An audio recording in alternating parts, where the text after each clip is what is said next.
Di tengah keresahan kebijakan deportasi massal imigran tanpa status hukum tetap Amerika, diaspora Indonesia menyampaikan protes terhadap kebijakan pemerintah Indonesia yang membatasi perpanjangan paspor untuk imigran tanpa dokumen. Imigran Indonesia yang tak miliki izin tinggal atau visa di Amerika hanya bisa memperoleh surat perjalanan laksana paspor atau SPLP. Protes ini disampaikan melalui tokoh Indonesia di New York yang kini telah memegang kewarganegaraan AS, Syamsi Ali. Melalui yayasannya Nusantara Foundation, Syamsi Ali kirim surat permohonan peninjauan kembali kebijakan tersebut. SPLP itu kan sebenarnya surat untuk perintah jalan pulang sih. Jadi diberikan ketika sudah akan pulang.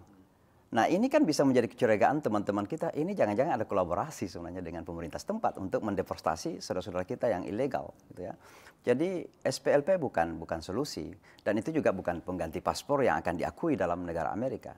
Kedutaan Besar Republik Indonesia di Amerika Serikat sebut pemerintah telah terima surat Syamsi Ali dan tengah dalam proses diskusi internal. Kami mencatat kekhawatiran dan juga masukan dari diaspora kita di Amerika Serikat terkait hal ini, yang kalau tidak salah hal ini sedang dibahas begitu ya.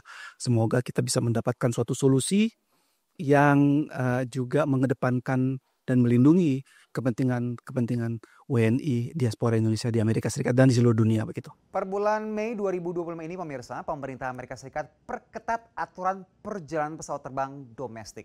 Penumpang wajib melampirkan Real ID atau identitas resmi yang dikeluarkan negara bagian seperti SIM dan juga KTP. Bagi warga imigran tanpa dokumen izin tinggal tetap, paspor jadi satu-satunya identitas resmi yang bisa digunakan untuk berpergian.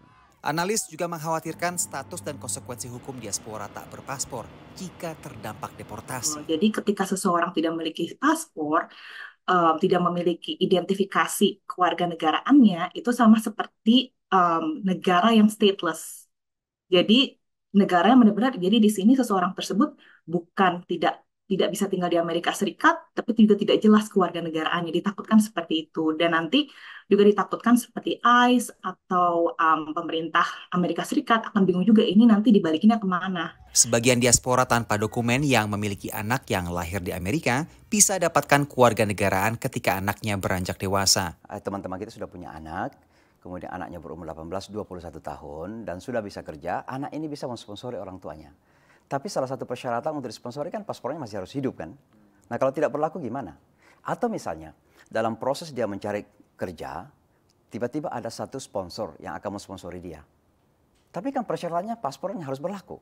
KJRI New York perkirakan ada sekitar 80.000 WNI di wilayah kerjanya. Sebagian diantaranya adalah imigran tanpa status tetap.